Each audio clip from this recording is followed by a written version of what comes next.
ओम नमो भगवते वासुदेवाय। स्वागत है आप सभी का हमारे चैनल पर। आज के इस वीडियो में आप सुनेंगे ज्येष्ठ मास के प्रथम अध्याय की कथा। लेकिन उससे पहले आइए ज्येष्ठ मास की पवित्र महिमा को जानते हैं। ज्येष्ठ का महीना हिंदू कैलेंडर का तीसरा महीना होता है, जिसके स्वामी भगवान विष्णु के त्रिविक्रम स्वरूप को माना जाता है। ज्येष्ठ का महीना दान के लिए और भगवत उपासना के लिए अत्यंत श्रेष्ठ माना जाता है। अपनी गर्म तासीर को लेकर ज्येष्ठ का महीना दान के लिए तो अत्यंत महत्वपूर्ण है, जिसमें जल दान, सत्तू का दान, छाता, जूता दान अत्यंत श्रेष्ठ माना जाता है।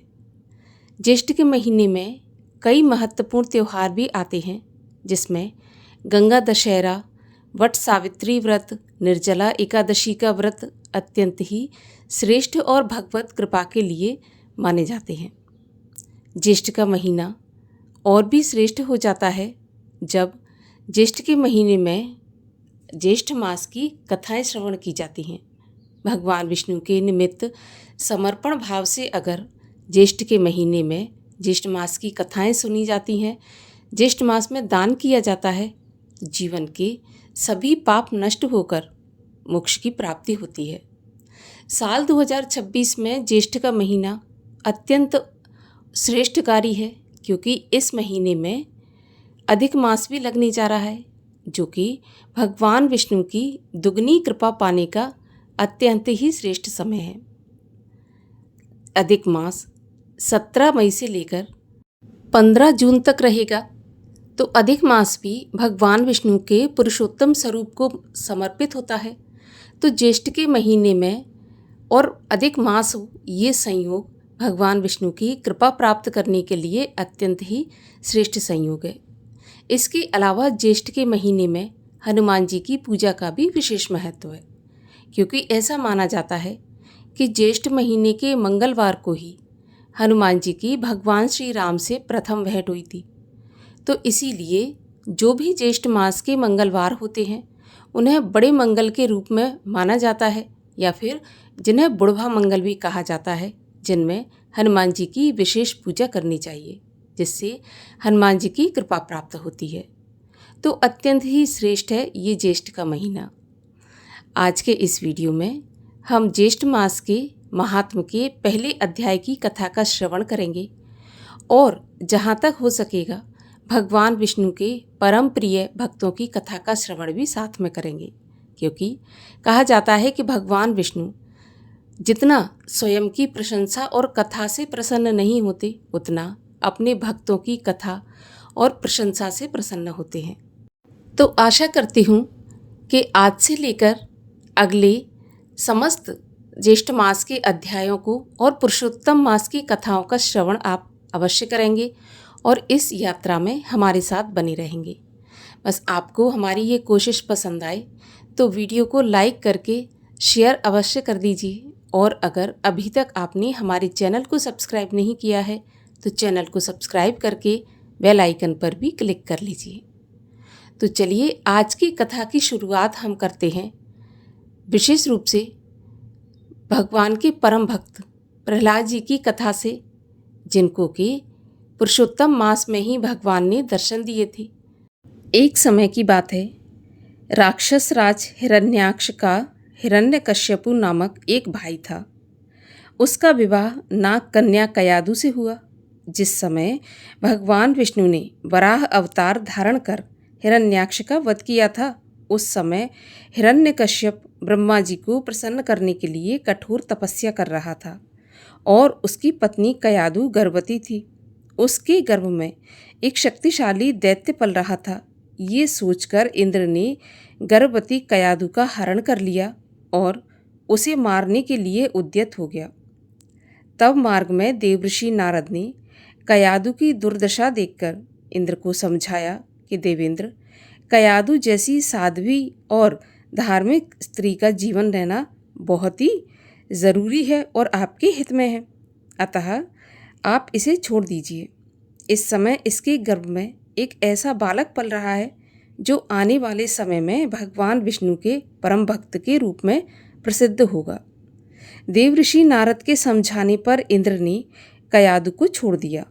इसके बाद नारद जी उसे लेकर अपने आश्रम में आ गए। वहाँ कयादु ने एक दिव्य बालक को जन्म दिया।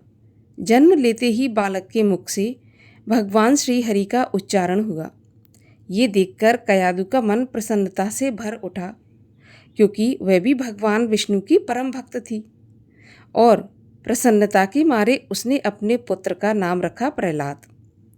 इधर हिरण्यकश्यप ने ब्रह्मा जी से वरदान प्राप्त कर लिया कि गंधर्व, देवता, यक्ष, नाग या सृष्टि में उत्पन्न कोई भी प्राणी उसे मार नहीं सके।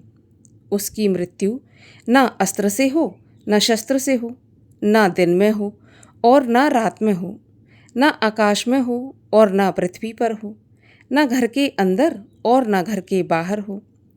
ऐसा वरदान उसने ब्रह्मा जी से मांगा और मनोवांछित वरदान पाकर हिरण्यकश्यप अत्यंत ही शक्तिशाली हो गया। सबसे पहले वह कयादु और अपने पुत्र को नारद जी के आश्रम से लेकर आया। उसके बाद उसने पृथ्वी पर सभी यज्ञ, हवन आदि धार्मिक कार्य बंद करवा दिए। उसके अत्याचारों से चारों तरफ हाहाकार मच गया। लोग ईश्वर का नाम लेने से डरने लगे। भगवान विष्णु की जगह पर दैत्यराज हिरण्यकश्यप अपनी पूजा करवाने लगा। इतना सब होने के बाद भी हिरण्यकश्यप अपने पुत्र प्रहलाद का मन विष्णु भक्ति से हटा नहीं पाया। उसने उसे समझाने के अनेक प्रयत्न किए, लेकिन सभी प्रयत्न उसके व्यर्थ चले गए। प्रहलाद भगवान विष्णु की उपासना छोड़ने को तैयार ही नहीं था। उसने प्रहलाद को मार डालने का निश्चय किया। इसके बाद उसने अनेक उपाय किए, परंतु उसका अहित नहीं कर सका। तब हिरण्यकश्यप की बहन होलिका को ये वरदान प्राप्त था कि अग्नि उसे जला नहीं सकती, और होलिका ने सलाह दी कि मैं अग्नि में बैठकर प्रहलाद को गोद में लेकर बैठ जाऊंगी और प्रहलाद जलकर भस्म हो जाएगा, लेकिन उसे वरदान प्राप्त है तो उसे कुछ नहीं होगा। तब उसने अपने भाई से इस प्रकार की आज्ञा मांगी और भाई की आज्ञा पाकर वह प्रहलाद को गोद में लेकर अग्नि में बैठ गई। लेकिन भगवान विष्णु की कृपा से प्रहलाद सकुशल बाहर निकल आए और होलिका जलकर भस्म हो गई। जब हिरण्यकश्यप ने उसका कुछ नहीं बिगाड़ पाया, तब अंत में थक हार कर हिरण्यकश्यप ने तलवार उठाई और प्रहलाद का मस्तक काटने के लिए आगे बढ़ा। तभी एक भयंकर गर्जना हुई और भगवान विष्णु हिरण्यकश्यप की सभा में खड़े एक खंबे से नरसिंह का रूप धारण करके प्रकट हो गए। उनका मस्तक सिंह का और बाकी का शरीर मनुष्य का था। उनका ये अवतार नरसिंह अवतार कहलाया। उनका विकराल रूप देखकर हिरण्यकश्यप भी भयभीत हो उठा, लेकिन फिर संभलकर उसने भगवान विष्णु पर आक्रमण कर दिया। भगवान नरसिंह ने हिरण्यकश्यप की तलवार तोड़ दी और उसे गोद में लेकर महल के द्वार के बीचों बीच बैठ गए। तत्पश्चात उन्होंने अपने तीखे नखों से उसका पेट चीर डाला। उस समय न दिन था न रात, शाम का समय था। वे न घर के अंदर थे न बाहर, दहलीज पर थे।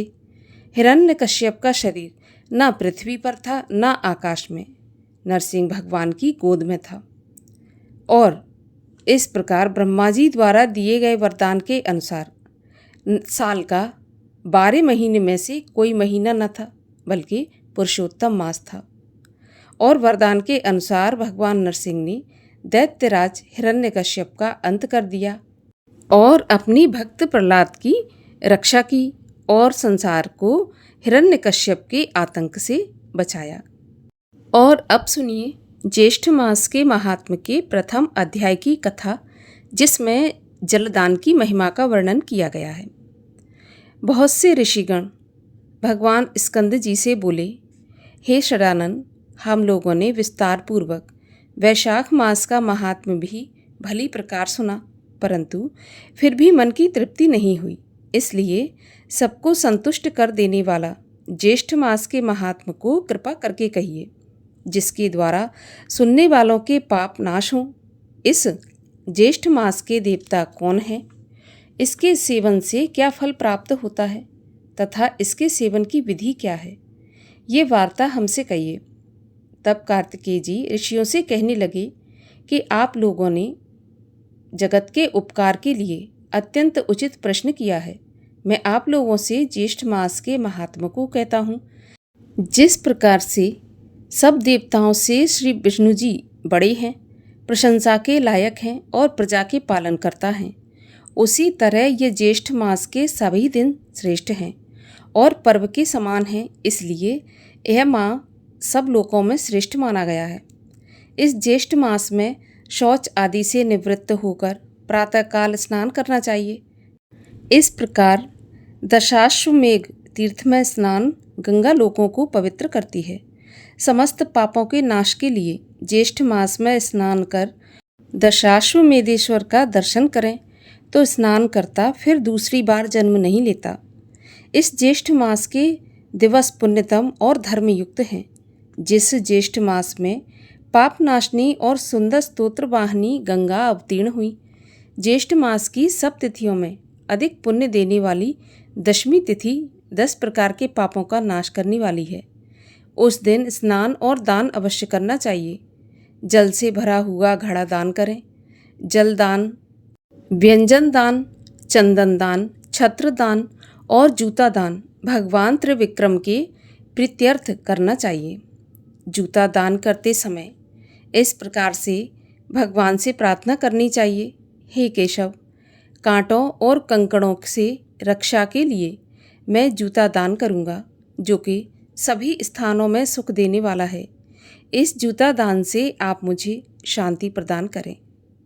और जब छत्र का दान करें तब भगवान केशव से प्रार्थना करें कि हे केशव, हे प्रभु, इस लोक और परलोक में धूप से आप मेरी रक्षा करें। हे प्रभु, ये छत्र आपकी प्रसन्नता के लिए आपके प्रिय ब्राह्मण को मैंने दान किया है। इसके बाद जब आप शर्करा अर्थात शक्कर और जल से भरा हुआ घड़ा दान करें तो इस प्रकार प्रार्थना करें कि हे प्रभु, मैंने शर्करा और जल से पूर्ण घट का दान दिया। इससे 33 तिथियों के देवता प्रसन्न हों। व्यंजन दान करते समय कहें कि हे प्रभु, सदैव धर्म को शांति देने वाले श्री विष्णु भगवान का प्रिय व्यंजन श्री त्रिविक्रम भगवान की प्रीति के लिए मैंने ब्राह्मण को दान दिया। इसी प्रकार चंदन का दान करें और दान करते समय प्रार्थना करें कि प्रभु, कपूर खस से युक्त चंदन सुंदर और रुचिकर है, इसका मैं दान करता हूँ। इसके दान से देवता, ऋषि, पितृ और मनुष्य सब तृप्त होते हैं। इस प्रकार अपनी शक्ति के अनुसार अनेक दान देना चाहिए और प्राणी मात्र की रक्षा के लिए निर्जल देश में जलदान देना चाहिए। जो प्राणी मात्र के लिए जलदान देने में असमर्थ हैं, वे ब्राह्मण के लिए प्रतिदिन जलदान करें और पीपल, वट आदि वृक्षों का अनेक विधि द्वारा जल से सिंचन करें। जलदान से अधिक श्रेष्ठ दान न हुआ है और न होगा। इसीलिए सब उपायों से जलदान का विधान सबसे श्रेष्ठ और विशेष बताया गया है। जो मनुष्य मोहवश ज्येष्ठ मास में जलदान नहीं करता, वह घोर नरकों की यातना भोगकर पुनः पृथ्वी पर आकर पपीहे की योनि में जन्म लेता है। इस विषय में मैं तुम्हें एक प्राचीन इतिहास कहता हूँ, सो ध्यानपूर्वक सुनो। पूर्व काल की बात है। त्रेता युग के अंत में माहिष्मतीपुरी में वेद वेदांग का पारंगत धर्मात्मा सुमंतु नाम का एक श्रेष्ठ ब्राह्मण था। उस ब्राह्मण की एक गुणवती नाम की पत्नी और देव शर्मा नाम वाला पुत्र था। देव शर्मा ब्राह्मण पुत्र सदैव देवता पूजन में निरत और अतिथि प्रिय था। किसी समय देवयोग से वह समिधा लेने के लिए वन में गया। वहाँ वह प्रतप्त तेज किरणों से और तृषा से अत्यंत व्याकुल हो गया। उस जंगल में तालाब के पास जाकर वह एक वृक्ष की छाया में बैठकर थोड़ा सा जल पीकर वहीं पर सो गया। उस ब्राह्मण के भय से उस वन के जो मृग और पक्षीगण थे, वे सब तृषा से पीड़ित होकर व्याकुल हो गए और कुछ मर भी गए। क्योंकि वह उसकी डर की वजह से पानी पीने वहाँ नहीं आ सके। सूर्य नारायण के अस्त हो जाने पर जब उसकी नींद खुली तो वह ब्राह्मण अपने घर आया, और जब अज्ञात दोष से वह ब्राह्मण मर गया तो उसकी पतिव्रता स्त्री अपने पुत्र तथा धन आदि का त्याग करके उसके साथ ही अग्नि में प्रवेश कर गई, और उसी अज्ञात कर्म दोष के फल से अनेक नरकों की यातना भोग कर पुनः अपनी स्त्री सहित चातक योनि में आकर अत्यंत दुखी हो गया। पूर्व जन्म के पाप को याद करता हुआ अपने घर में आकर एक वृक्ष के कोठरी में बैठकर निरंतर करुणापूर्वक रुदन करने लगा। उसके रुदन को सुनकर उसके पुत्र ने अनेक बार उसे मना किया, पर वह उस वृक्ष के कोठरी से बाहर नहीं निकला। तब क्रोधित होकर उसके पुत्र ने उस वृक्ष के कोठरी में आग लगा दी। उस अग्नि के ताप से उन दोनों चातक और चातकी के पंख जल गए, और वे दोनों ही रात्रि के समय वृक्ष से नीचे गिर गए और आपस में अपने कष्ट की बात कहने लगे। इनके पारस्परिक कष्ट की बात को सुनकर उसका पुत्र बड़ा ही विस्मित हो गया। यहाँ से वह श्रेष्ठ ब्राह्मणों के आश्रम में गया और अपने पिता का सारा वृत्तांत उन ब्राह्मणों से कहकर उसने अपने पिता के उद्धार का साधन जानकर अपने घर आया। और फिर उस ब्राह्मण ने उसी निर्जल वन में उसने प्याऊ लगवा दी। उस प्याऊ के पुण्य प्रभाव से उसके माता पिता चातक योनि से छूटकर दिव्य रूप होकर सुंदर विमान में बैठकर भगवान विष्णु के धाम को चले गए। हे विप्रगण, मैंने पूर्व का वृत्तांत आप लोगों से कहा, जिसमें जल मार्ग के अवरोध से जलदान की अद्भुत महिमा का वर्णन किया है। यहाँ पर ज्येष्ठ मास के महात्म का पहला अध्याय समाप्त हुआ।